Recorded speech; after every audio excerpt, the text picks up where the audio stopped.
Hi అండి, అందరికీ welcome to Kammasani presence. నేను మీ రాధిక. ఈరోజు మన కిచెన్లో ఒక మంచి స్నాక్ ఐటెంతో మీ ముందుకు వచ్చేసాను.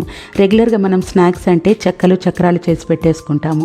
పిల్లల స్నాక్స్ బాక్స్లోకైనా ఎవరైనా గెస్ట్లు వచ్చినా కానీ వెంటనే మనం టిఫిన్ ఆఫర్ చేయొచ్చు అన్నట్టుగా అవి ఎప్పుడు ఇంట్లో రెడీగా ఉంటాయి.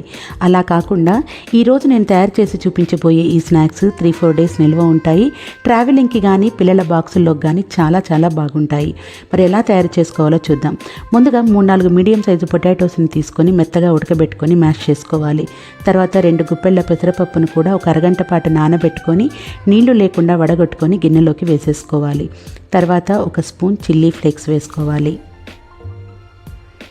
1 spoon red chilli powder, 1/2 teaspoon పసుపు, 1/2 teaspoon Kashmiri red chilli powder, garam masala, chaat masala, jeera powder, dhaniya powder, pepper powder ఇవన్నీ 1/2 టీ స్పూన్ వేసుకొని ఒక గుప్పెడు సన్నగా తరిగినటువంటి కొత్తిమీరను వేసేసుకోవాలి. తర్వాత సరిపడినంత ఉప్పు వేసుకొని దీనిలోకి ఒక 10-15 టేబుల్ స్పూన్ల బియ్యపిండిని వేసుకోవాలి. బియ్యపిండికి మెజర్మెంట్ ఏమీ లేదు, పలసగా ఉంటే కలుపుకుంటూ ఉండడమే. తర్వాత ముందుగా బియ్యపిండి, ఉడకబెట్టుకున్నటువంటి బంగాళదుంప, పెసరపప్పు, వేసుకున్నటువంటి కారపొళ్ళు, మసాలా పొడులు ఇవన్నీ కూడా బాగా కలిసేటట్టుగా వాటర్ పొయ్యకుండా కలుపుకోవాలి.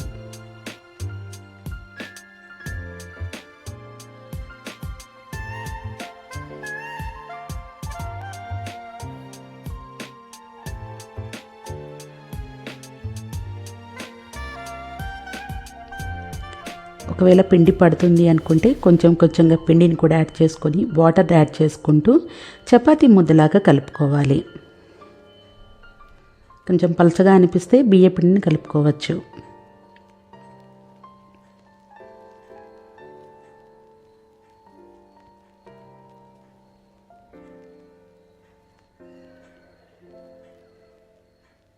ఒక ముద్దలాగా కలిపేసుకున్న తర్వాత 1 టేబుల్ స్పూన్ వరకు ఆయిల్ని తీసుకొని పిండి పైన వేసి మరి కాసేపు కలుపుకోవాలి.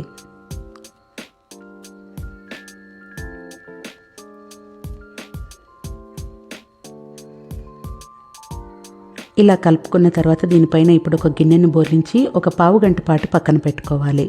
ఒక 1/2 గంట తర్వాత గిన్నెను తీసేసి ఒకసారి ప్రెస్ చేస్తే సాఫ్ట్గా అనిపించాలి. ఈ 1/2 గంటలో మనం కలిపిన ఇంగ్రీడియంట్స్ అన్నీ కూడా చక్కగా నానిపోయి బాగా కలిసిపోయి ఉంటాయి. కాబట్టి తప్పకుండా ఒక 1/2 గంట పక్కన పెట్టుకోవాలి. తర్వాత వీటిని ఒక పెద్ద ఉండలుగా చేసుకోవాలి.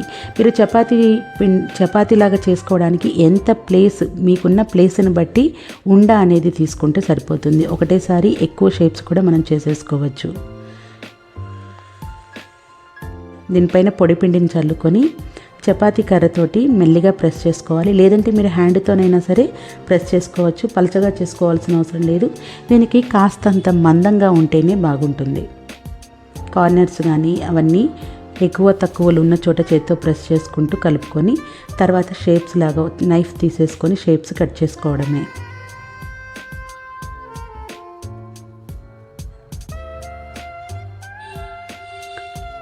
స్క్వేర్స్గా కానీ, డైమండ్స్గా కానీ, ట్రయాంగిల్స్ కానీ ఇలా మీకు ఏది అక్కడ షేప్ ఈజీగా చేసుకోగలము అని అనుకుంటే అవి ఇలా చేసేసుకొని ఒక ప్లేట్లోకి తీసుకొని పక్కన పెట్టేసుకోవాలి.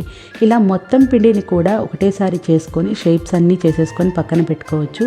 ఒకదానికొకటి అతుక్కుంటాయన్న సమస్యే లేదు. ఆ తర్వాత ఆయిల్లో వేసినప్పుడు మీరు ఒక గుప్పెడితో వేసేసినా కానీ ఆయిల్లో వేయంగానే విడిపోతాయి. ఎక్కడా కూడా అతుక్కోవడం అనేది ఉండదు. కాబట్టి ముందుగానే అన్నీ చేసేసుకొని పక్కన పెట్టేసుకోవచ్చు. ఇవి చేసుకునే లోపల స్టవ్ మీద బాండీని పెట్టేసి ఫ్లేమ్ని లోలో పెట్టుకొని ఆయిల్ని హీట్ చేసుకోవచ్చు.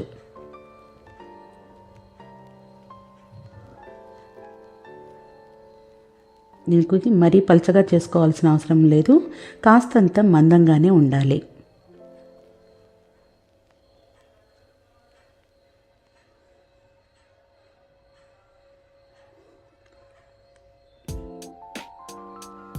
కర్ర లేకున్నా చేత్తోనైనా సరే మనం ఈజీగా వీటిని చేసేసుకోవచ్చు.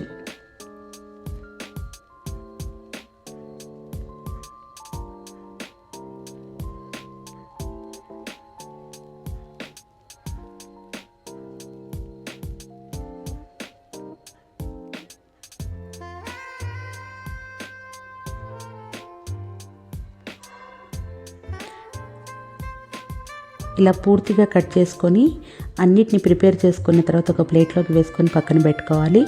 ఇప్పుడు మీడియంలో హీట్ అయినటువంటి ఆయిల్లో మాత్రమే ఇవి వేసుకోవాలి. హై ఫ్లేమ్లో ఉండి ఓవర్ హీట్ అయితే మాత్రం కలర్ వచ్చేస్తాయి, లోపల కాస్త కుక్ అవ్వవు. కాబట్టి మీడియం ఫ్లేమ్లో పెట్టుకొని మీడియంగా హీట్ అయిన ఆయిల్లో మాత్రమే ఇవి వేసుకోవాలి. వేసిన వెంటనే కాకుండా జస్ట్ ఒక 30 సెకండ్స్ వరకు వెయిట్ చేసిన తర్వాత గరిటెతో కలుపుకోవాలి. చాలా టేస్టీగా ఉంటాయి. వేడిగా ఉన్నప్పుడు కంటే ఇవి కాస్త చల్లారిన తర్వాతే బాగుంటాయి. అప్పుడు చాలా క్రిస్పీగా ఉంటాయి. తినే కొద్దీ తినాలి అనిపించేంత బాగుంటాయి.